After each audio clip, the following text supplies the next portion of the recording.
masamuna yakwata ndakatoshaishenda chiwashari kupindura kana mbuku machana ndakataka mbuku rekwamudenda nekwachakambei kwacho hatina kuona tendaisa chiwo saka hatikuziva kuti vakamuona kupi munhu kusharundube wake then kiveni chamutsa ndina ruzivo naye zita rairo iroro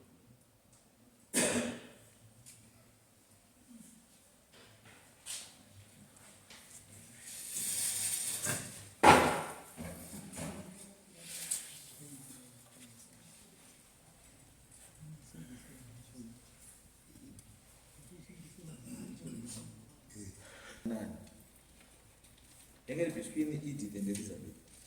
Those three years. Then you want to take away Ishemkana. Sure. Ishemkana, what was the decision? I got a judgment with she. I got a verdict with the country while you are from Mundana, Elizabeth, What will you do? I'm going to be so what? Akawana mapepa makabata yoti pane wakampona nawe wakaumbo wakakwana was equal judgment you are not less a chill na Sharon na Kive of which to me doesn't make any sense because ukaenda kupa wanhu vari mumunda anditi wakapiwa munda pekugara ndiwo unoenda kunosunga anditi havasiwo munhu anosunga anosunga munhu akapa munhu yeye because nyaya iri paownership yemunda kuti mudzi yemunda ndiani ndopane nyaya saka mudzi yemunda ndiani right yekuita sei ndeni right yekupa munhu munda so you cannot decide kuti munhu ari mumunda akapiwa ibva asi usati wadecide pakati pevanhu vacho vari two kuti mudzi chaiyo nzvimbo iyo ndiani wechekutanga zvichitemaenga kuti mudzi nzvimbo ndiani angaine ruramiro yekupa here kana zanga asina kana papari pake ane ruramiro kana papasi pake saka anga asina ruramiro then we start from there now kuti tochiita sei navanhu vakanga vapiwa then ukatanga nekunobvisa vanhu varimo asi usati waziva kuti vachovepa pavo ndiani then it doesn't make any sense. It doesn't make any sense. Saka imi judgment ya iri yakawiswa na mkana yacho ine chekuita neownership yepanzvimbo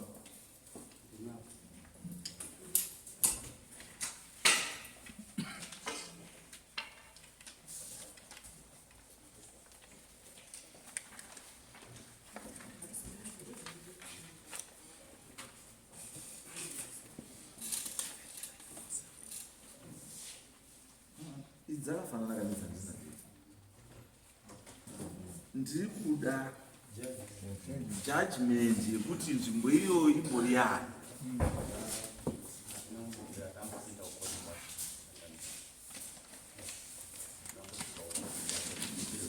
asi kudare pamukana makamboenda makaenda pamakaenda kukanzi chii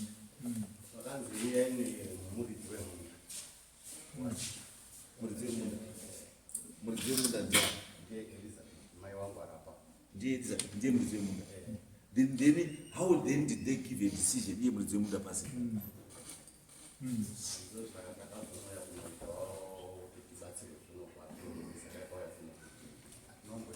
no in the first place imimi makaenda kusei makaenda muri wanani kana musiri wadzvimbo makadaidzwa sanani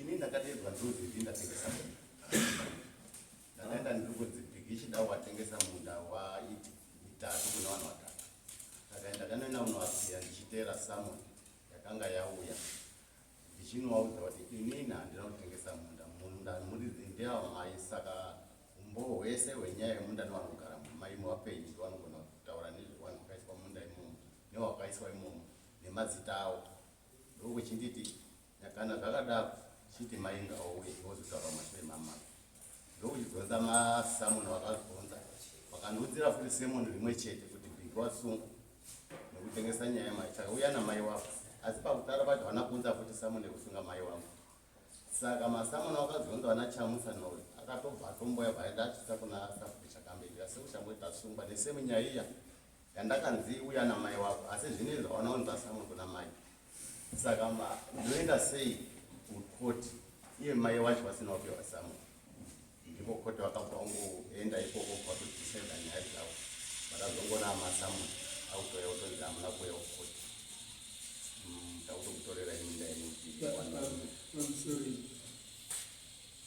amai pavakati ishe pavakati uyai namai mai vanga vada kuuya sewitness yekuti mimi muri kutaura kuti ndezvamai vanga vada kuenda sewitness rekuti zveshuwa migande yangu uyu kana iurini makatengesa mamutengesa on behalf of mai saka mai vanga vada kutaura kuti ndini ndakati imimi mudini mupe waka handizvi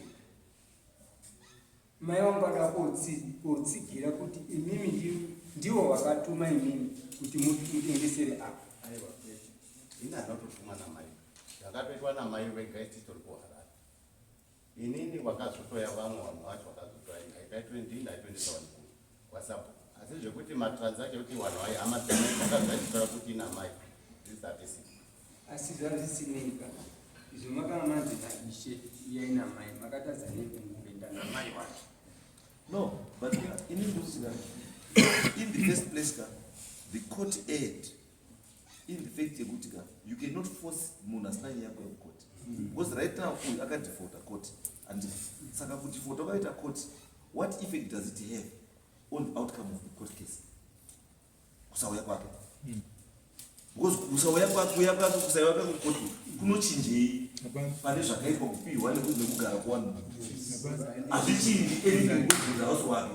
It's like saying inini maundisungira mundu wabheri kuti uya iwewe Mutasa utaure kuti vanhu vakagara mabhiri ava handiti wakaita sei saka iwe Mutasa una kuya kukoti saka takuti isusu bheri bvisa vari mukoti vanoisei bhai hazvimeki sense handiti saka isusu tiri kuti mhosva ineyaida apa pane chinhu chinonzi wrong citation.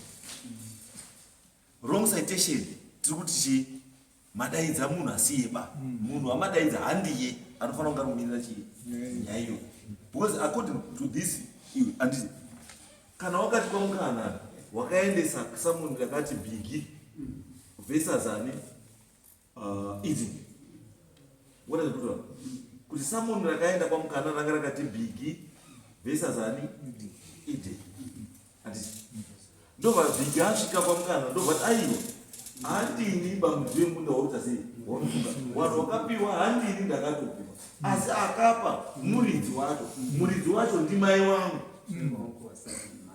saka mukana naifanira kunge akapa samuel kuna Elizabeth kuti Elizabeth uya kuchiita saka now the fact yekuti Elizabeth haana kupiwa samuel rekuenda kukoti it means kuti Elizabeth haana mhosva kamukana yekuti haana kuatinda koti because haana kubvira adaidza saka mukana zvakaita sei akadaidza kukoti the wrong person wawakadaidza pekutanga ichitaura kuti handini iwe unobva kuti aiwa iwewe ndiwatodadzoka futi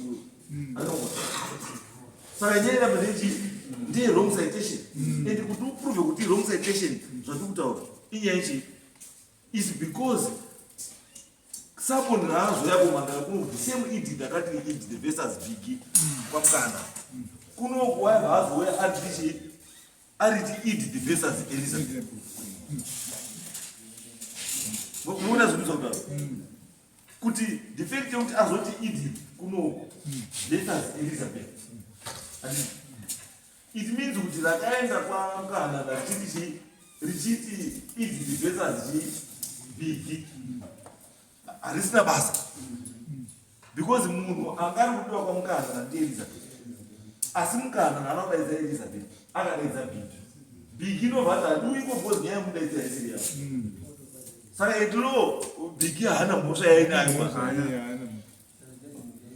ndo zvandikutora manje kuti saka judgment yekuzoti iwewe sachiwo nani kanyaya dzimba dzenyu dzese nechii zvese zvamakawaka nechii mubvei papapo handiti hazvisina kana sense because chinyaira paichi wrong citation madaidza munhu asiriye kudare mamudaidza kudare mobva mapa judgment kumunhu asiriye Saka that means your judgment yakapiwa kumunhasi iyo it falls away.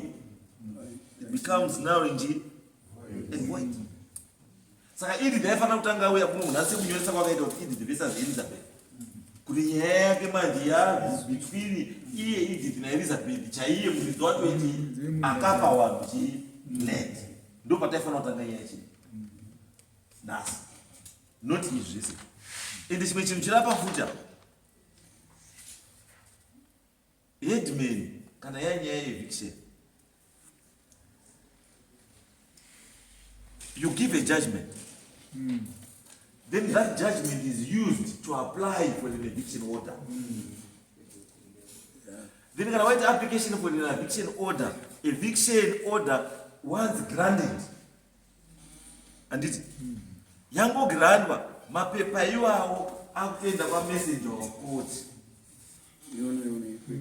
Messenger of court ndiye anozouya woevicta Chiwari. Ishe auevicti chii? Mambo auevicti chii? Vanhu vanoevictwa namessenger of court wachishandisa judgment yawakadii yawaka.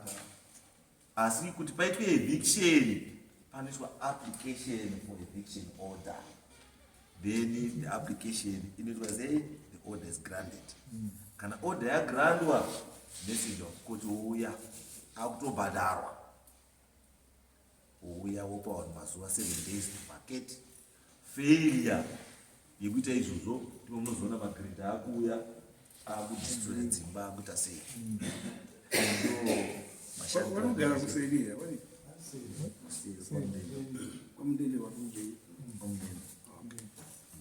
So what it means, Edith anakuya kudare ari yakaunza nyaya kuti kudare. So what it means ndezvekuti decision given at the lower court yakapiwa namukana yavaita null and void yaraswa. Nenyaya yacho yadii futi yaraswa kusvikira kana iye Edith azodzoka futi kuno kudare kuti pareason why she did not attend court ari angari mumhangano yechii.